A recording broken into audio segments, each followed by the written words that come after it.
पक्षाच्या वतीने, विशेषतः राष्ट्रवादी काँग्रेस पक्ष आणि जनता पक्ष आणि इतर मित्र पक्षांच्या वतीनं बापूंना मनापासून धन्यवाद त्या ठिकाणी देतो.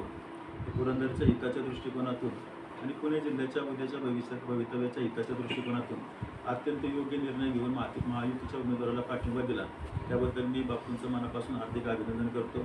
शेवटी पुरंदरचं उद्याचं जे भवितव्य आहे त्या दृष्टिकोनातून जे गेम चेंजर अशा प्रकारचे जे प्रकल्प आहेत ते प्रकल्प पूर्ण करून घेण्यासाठी महायुतीचे मग मोदी साहेब असतील, दादा असतील, एकनाथ शिंदे साहेब असतील, फडणवीस साहेब असतील, या सगळ्यांना पुरंदरमध्ये त्या ठिकाणी बोलवून त्यांच्या वतीनं त्या ठिकाणी पुरंदरचं उद्याचं भविष्याचं स्वप्न, उद्याचे जे काही तरुण लोक असतील, विद्यार्थी असतील, शेतकरी असतील, या सगळ्यांना जे उद्योजक असतील, व्यापारी असतील, या सगळ्यांच्या दृष्टिकोनातून अत्यंत आवश्यक अशा प्रकारचे प्रकल्प पूर्ण करण्याच्या दृष्टिकोनातून आता जर आपण महायुतीच्या उमेदवाराला पाठिंबा दिला तर उद्या हे सगळे प्रकल्प त्या ठिकाणी पूर्ण होतील याचा विचार करून आणि पुरंदरच्या उद्याच्या भवितव्याचा विचार करून बापूंनी योग्य निर्णय त्या ठिकाणी घेतला आणि महायुतीच्या उमेदवाराला पाठिंबा दिला. त्यामुळे महायुतीच्या उमेदवाराचा विजय त्या ठिकाणी अत्यंत सुकर होणार आहे.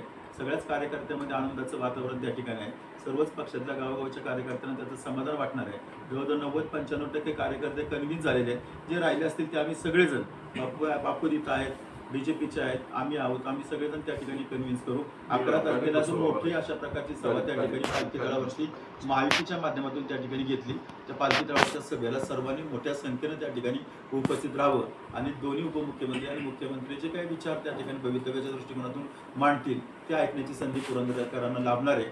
त्यामुळे मी या निमित्तानं महायुतीच्या वतीनं सगळ्यांना अपील करतो की आपण जास्तीत जास्त संख्येनं ते जे काही सभा होणार आहे त्या ऐतिहासिक सभा होण्यासाठी आपण सगळ्यांनी उपस्थित राहावे एक नम्र विनंती करतो आणि बापूंचं पुनश्च एकदा सर्व पुरंदरच्या जनतेच्या वतीनं, महायुतीच्या जनतेच्या वतीनं आभार मानतो.